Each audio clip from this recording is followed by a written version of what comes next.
Thank you so much. Yep. So that bottom one is more. Okay, this one is good day to you. So I'm Nick, and I've been doing AI startups ever since they were not even called AI startups, were machine learning, and AI is a magnificent thing. It enables us to do lots and lots of marvelous stuff. We can train a neural net to find patterns, and we can train it to draw paintings. But what we really want to do is to make something useful, right? Like to help us care about our loved ones, or to help us make our homes safer. So when we're thinking a lot about like how exactly AI can help us there, and then we started looking at like humans' best friends, dogs, right? So dogs have been living with us for about 80,000 years, and they generally don't have a clue about how humans live, but they somehow are able to predict dangerous events. Like when I'm trying to climb a ladder, my dog always gets nervous and whines, even though she has not seen anybody fall from a ladder. So we started thinking, and what we discovered is that dogs do not need to train to comprehend dangerous events, because they are constantly training to comprehend normal events. So we decided to build a device which is able to understand what humans normally do at home and then spot anomalies. So whatever is different from normal is dangerous. So why is that clicking? Okay, good. So, and I do agree with a colleague from Procter & Gamble Ventures that making products for aging population is a design problem. So we have created this. It's not designed as an elderly device. It's designed sort of like an Apple TV in a wooden box. So the goal is to not have, you know, the embarrassing look and feel which screams, "I'm so old that I need this." So basically what it does, it learns what humans normally do, detects anomalies like the gate is off or somebody fell down, and it is in a variety of ways better than any other kind of elderly devices, such as bracelet, alarm buttons, or just normal cameras. First, it is not screaming, "I'm wearing this pendant or bracelet because I'm old." Right? Like Apple Watch, it doesn't scream that like the wearer is old, but it does have fall detection. So it is a great device in that way. So it monitors activity, it sends daily reports, it tells that the senior has been more active today than yesterday, so the rehabilitation's going better.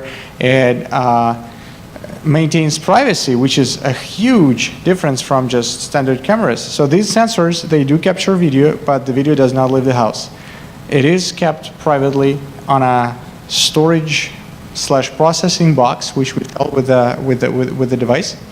And the only thing which people see in case of anomaly is a skeleton video, which I'll show a little later. So basically, there's no need to wear anything, no need to charge anything.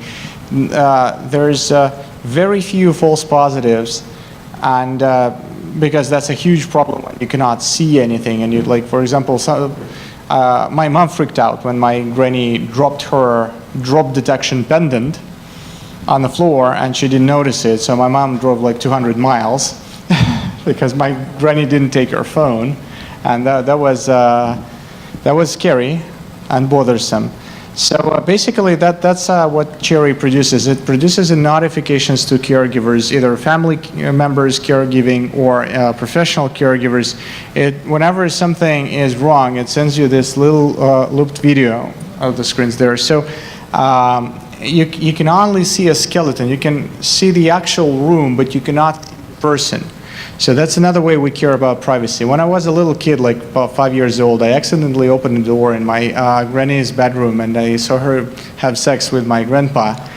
So that's why we do care about their privacy a lot. We don't want to see that again.